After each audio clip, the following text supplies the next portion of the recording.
I'm Alex Sobolewski, Sergeant with the West Midlands Police, based at Brierley Hill in Dudley.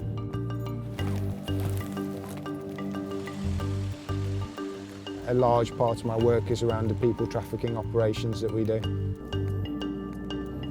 Initially, we had victims coming to us in ones and twos, and it was very difficult for us to know how to deal with them. It wasn't clear whether they were victims or whether they just didn't like the conditions that they'd come to.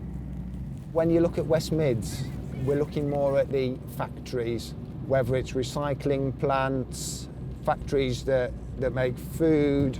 It's that kind of industry, and often the employees aren't aware that these people are being exploited.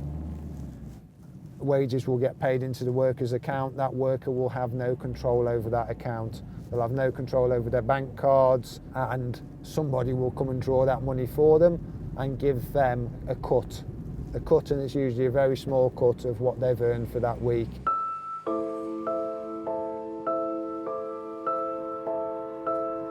When you look at the traffickers, the kind of people that they will target the most vulnerable elements of the Polish society. So these will be people that perhaps have an alcohol dependency, certainly people that are unemployed. They will target homeless people and people that really haven't got great prospects in life living in Poland.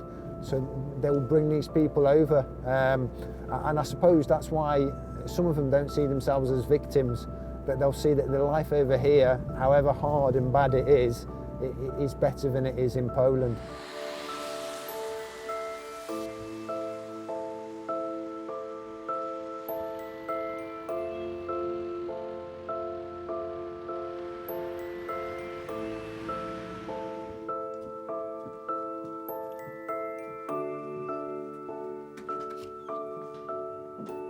The psychological element of the control that's used by the traffickers really can't be underestimated. You get to a situation where you find people who really think that this is their life. You know, they have nothing, they have to do as they are told. They have to live in this house and they have to go to work.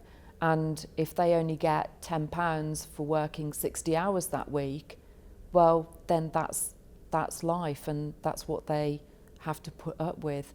So that's quite difficult really to manage. So we decided to make sure we had interpreters with us, we had charity staff with us. We've also got centres that we can use to take them to and speak to them just in a different environment instead of a police station, make them feel more comfortable and make them feel that we are listening to them and we are hearing them as well. These people they bring in are really vulnerable. They're vulnerable, they don't have the English language skills, and they have an inherent mistrust of the police. So a big barrier is persuading them that we can actually offer them genuine help. Their conditions don't have to be like this, and there are agencies there that can support them and help them. I've got probably quite a unique background for a police officer.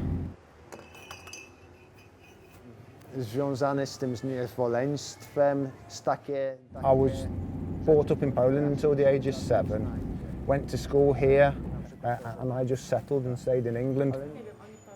My Polish is as good as any Polish speaker, I suppose. It gets a little bit rusty, but I have a lot of practice.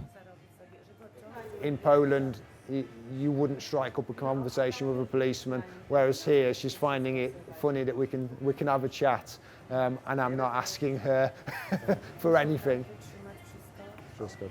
I got a cake last time, so we can hold out for that. Dziękuję. Do widzenia.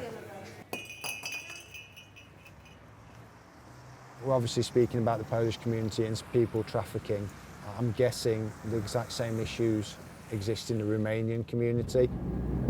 We're doing some great work in Lye with making inroads into that community, but the language barrier is a huge barrier for them to overcome.